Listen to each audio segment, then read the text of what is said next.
வணக்கம், நான் உங்கள் யஷ்வந்த் குமார். இன்றைக்கி நம்ம சேனலில் ஒரு சூப்பரான மட்டன் கீமா மசாலா செய்கிறது எப்படின்னு பார்க்க போகிறோம்.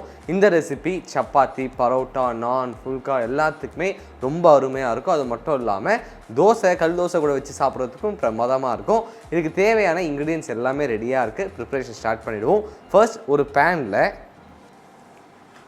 5லிருந்து 6 டேபிள் ஸ்பூன் அளவு எண்ணெய் சேர்த்துக்கலாம்.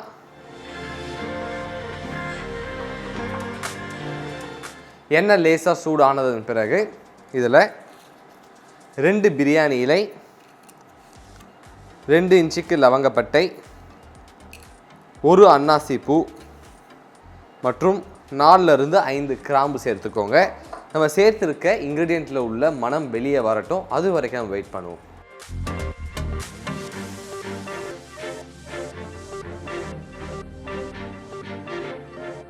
நம்ம சேர்த்துருக்க இன்க்ரீடியன்ட் நல்லா பொரிந்து இருக்கக்கூடிய மனம் வெளியே வர ஆரம்பிச்சிடுச்சு. இந்த நேரத்தில் 4 வெங்காயத்தை நறுக்கி சேர்த்துக்கிறேன். கூடவே 1 டேபிள் ஸ்பூன் அளவு இஞ்சி பூண்டு விழுது சேர்த்துக்கலாம். வெங்காயம் சீக்கிரம் வதங்கிறதுக்காக இதில் தேவையான அளவு உப்பு சேர்த்து ஹை ஃப்ளேமில் வச்சு அடுத்து 2 நிமிடம் இதை நல்லா வதக்கிப்போம்.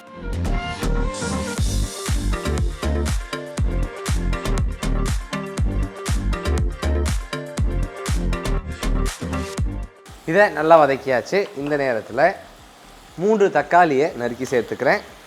கூடவே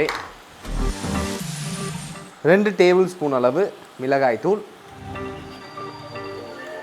1/2 டீஸ்பூன் அளவு சீரகத்தூள் மற்றும் 1/2 டீஸ்பூன் அளவு கரம் மசாலா சேர்த்து ஒரு முறை இதை நல்லா கிளறி விட்டுக்கோங்க.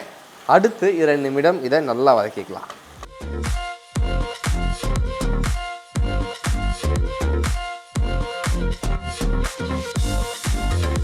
நம்ம சேர்த்துருக்க இன்க்ரீடியண்ட்டில் உள்ள பச்சை மணம் போகிற அளவுக்கு இதை நல்லா வதக்கியாச்சு. இப்போது 500 கிராம் அளவு கொந்தின கறி சேர்த்துக்கிறேன்.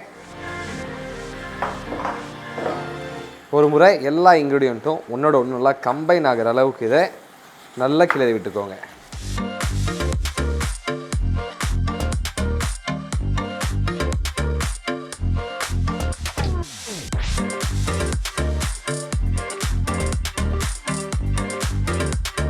இதை நல்லா மிக்ஸ் பண்ணியாச்சு. இப்போது 250 ml அளவு தண்ணி சேர்த்துக்கிறேன். தண்ணி சேர்த்ததன் பிறகு லிட்டு போட்டு க்ளோஸ் பண்ணி மீடியம் ஃப்ளேமில் வச்சு அடுத்து 30லிருந்து 35 நிமிடம் இதை நல்லா கொதிக்க விடலாம்.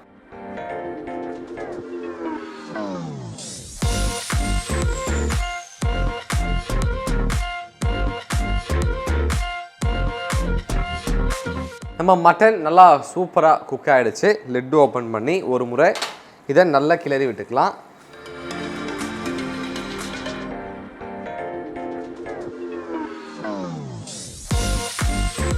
கிளறி விட்டதன் பிறகு இதை எடுத்து அழகாக ஒரு பவுலில் போர்ஷன் பண்ணிப்போம்.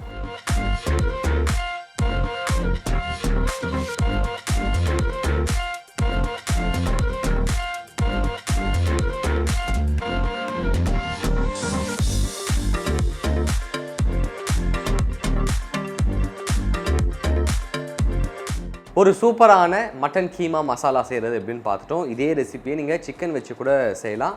ரொம்பவே அருமையாக இருக்கும். நீங்கள் மறக்காமல் வீட்டில் ட்ரை பண்ணி பார்த்துட்டு உங்களோட ஃபீட்பேக்கை கீழே கமெண்ட் பண்ணுங்கள். இதே மாதிரி இன்னும் சூப்பர் ரெசிபியோட உங்களை நான் சந்திக்கிறேன். Until then, bye from Yeshwanth.